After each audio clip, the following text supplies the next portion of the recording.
আজকের রেসিপি লাল আটার রুটি এবং সাথে আছে হোটেলের স্টাইলে বুটের ডাল রান্না এবং ডিম পোস্ট। তোমরা এই মিলটি ব্রেকফাস্টেও রাখতে পারো অথবা ডিনারেও রাখতে পারো। ছোট্ট এই প্রেশার কুকারে আমি এখন ডাল রান্না করব। গত রাতে সারা রাত আমি ডাল ভিজিয়ে রেখেছিলাম, এর জন্য আর আলাদা করে সেদ্ধ করে নেওয়ার কোনো প্রয়োজন নেই, অনেক সফট হয়ে আছে।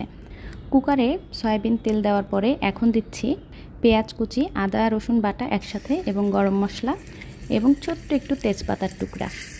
এই সকল উপকরণ কিছুক্ষণ তেলে ভেজে নিয়ে এরপরে আমি দিয়ে দিচ্ছি, এখানে আছে রসুন কুচি, আলাদা করে একটু কালো জিরা নিয়েছি এবং পাঁচফোড়ন। এই সকল উপকরণ আরও কিছুক্ষণ আমি ভেজে নেব। তোমরা চাইলে প্রথমে ডালটা রান্না করে পরে কিন্তু পাঁচফোড়ন দিয়ে তেলে দিতে পারো, বাগার দিতে পারো, কিন্তু আমি তাড়াতাড়ি রান্নার সুবিধার্থে প্রথমেই দিয়ে দিলাম। কিছুক্ষণ খুব ভালো করে ফ্রাই করে নেব। ব্রাউন কালার হয়ে যাওয়ার পর এবার পানি দিয়ে দিচ্ছি। এরপরে একে একে গুঁড়া মশলা দিয়ে দেবো। এখানে আছে জিরার গুঁড়া, মরিচ এবং হলুদের গুঁড়া। দিয়ে দিচ্ছি পরিমাণ মতো লবণ। কিছুক্ষণ তেলে ভেজে এরপরে পানি দিয়ে মশলাটা আমি খুব ভালো করে কষিয়ে নেব। আমি 2 থেকে 3 বার কিন্তু অল্প অল্প পানি দিয়ে মশলাটা কষিয়ে নিয়েছি, যেটা স্কিপ করেছি। মশলা কষানোর কালারটা দেখেই বুঝতে পারছো অনেক সুন্দর কিন্তু কষানো হয়েছে। এবার ডাল এবং আলুটা একসাথে খুব ভালো করে কষিয়ে নেব। একটু তেজপাতা পড়েছিল, এটাও দিয়ে দিচ্ছি এখন। খুব ভালো করে নেড়েচেড়ে সকল মশলা একেবারে খুব সুন্দর করে মিক্সড করে খুব সুন্দর করে আমি কষিয়ে নেব। কাছ থেকে এনে দেখাচ্ছে, দেখো কালারটা জাস্ট অসাধারণ হয়েছে, জাস্ট লুকিং লাইক আ ওয়াও। এরপর আর একটু পানি দিয়ে আবারও কিছুক্ষণ কষিয়ে নেব। তোমরা অবশ্যই জানো তরকারি কিন্তু তখনই অনেক মজা হয় যখন মশলাটা এবং যে কোনো তরকারি আর কি যখন আমরা রান্না করি খুব ভালো করে কষিয়ে নিই। কষানো হয়ে গিয়েছে, ফাইনালি এবার ডালের পানিটা দিয়ে দিলাম, একটু বেশি করে দিয়েছি। এরপরে ঢেকে দেব। ঢেকে দিলাম বেশ কিছুক্ষণের জন্য। এবার যুদ্ধ করার পালা আমার। ছোট ছোট হাঁড়ি পাতিলে রান্না আর যুদ্ধ করা একই কথা, তোমরা জানো। এবার মনের মাধুরী মিশিয়ে তোমাদের জন্য ছোট ছোট রুটি বানাবো। প্রথমেই আমি আটার সাথে লবণ দিয়ে মেখে নিচ্ছি আটাটা। লবণের সাথে খুব ভালো করে মিক্সড করে নিলাম।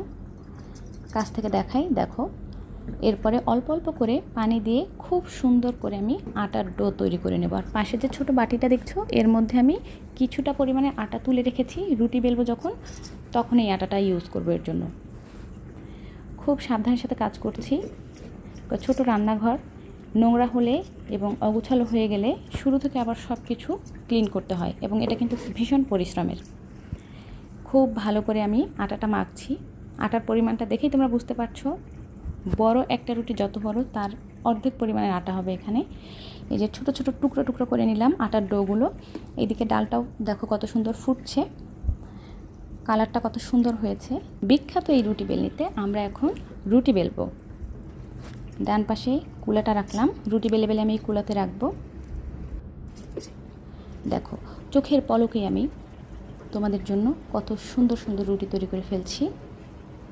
এত ছোট এবং এত সাবধানের সাথে করতে হয়, একদম যে পারফেক্টভাবে গোল হবে এমনটা না, কিন্তু মনের গোলই বড় গোল। তোমরা মনে মনে ভাববে রুটি একদম চাঁদের মতো গোল হয়েছে, যদিও চাঁদ কিন্তু সবসময় গোল আকৃতিতে থাকে না, তোমরা জানো। 2টা রুটি বেলা হয়ে গেল। এবার 3 নাম্বার রুটি বেলার পালা। আমার অক্লান্ত পরিশ্রম, ভালোবাসা তোমাদের প্রতি এবং ধৈর্য সব কিছু নিয়ে খুব সুন্দর করে চেষ্টা করছি রুটি বেলার। প্রত্যেকটা রুটি গোল করার চেষ্টা করেছি। যাই হয়েছে মোটামুটি আলহামদুলিল্লাহ ভালো হয়েছে। এইদিকে কিন্তু আমাদের ডালটাও হয়ে এসেছে। একটু নেড়ে দিলাম এবং নেড়ে দেওয়ার পর কিন্তু ডালটা একটু থেতলে নিয়েছি, যেটা আমি স্কিপ করেছি। এবার ভাজা জিরার গুঁড়া দিয়ে দিচ্ছি খুব সুন্দর একটি ফ্লেভার আসার জন্য। এবার খুব ভালো করে মিক্সড করে দিচ্ছি। তোমরা অবশ্যই এই রেসিপিটি ট্রাই করবে, ভীষণ মজাদার এবং হেলদি একটি রেসিপি। ডালটা এখন উঠিয়ে রাখছি। এরপরে কুখ্যাত এই কড়াইয়ে ফ্রাই প্যানে আমরা এখন একে একে প্রত্যেকটা রুটি খুব ভালো করে ভেজে নেব। এই ফ্রাই প্যানটা একটু বাতাস লাগলেই উল্টে যায়, তো কতটা সাবধানের সাথে আমি তোমাদের জন্য রুটি ভাজছি এটা তোমরা বুঝতেই পারছো। দেখতে যেমন ভালো লাগে, পরিশ্রমটাও কিন্তু প্রচুর। তো একে একে প্রত্যেকটা রুটি খুব সুন্দর করে আমি ভাজার চেষ্টা করেছি। এরপরে আমি এই কুখ্যাত ফ্রাই প্যানে সয়াবিন তেল ঢেলে দিলাম। এখন আমরা ডিম পোস্ট করব। তো এখানে 2টা ডিম নিয়েছি। ডিমের আকারও কিন্তু খুব ছোট ছোট, ক্যামেরায় দেখে বোঝা যাচ্ছে কিনা জানি না। লবণ ছিটিয়ে দিচ্ছি, কোয়েল পাখির ডিম। একটা একটা করে না ভেজে একেবারে দুইটা দিয়ে দিলাম, এবং উল্টাতেও খুব প্রবলেম হয়। যাই হোক, ফাইনালি আমার ডিম ভাজা শেষ, ডিম পোস্ট করা শেষ। এটা হচ্ছে বুটের ডালের চচ্চড়ি এবং রুটি। তোমরা এই মিলটা ব্রেকফাস্ট অথবা ডিনারে রাখতে পারো, ভীষণ হেলদি। তোমরা অবশ্যই ট্রাই করবে, এবং আমার ভিডিও যদি ভালো লাগে সুন্দর সুন্দর কমেন্ট করবে, লাইক করবে এবং সাথে থাকবে। ধন্যবাদ সবাইকে।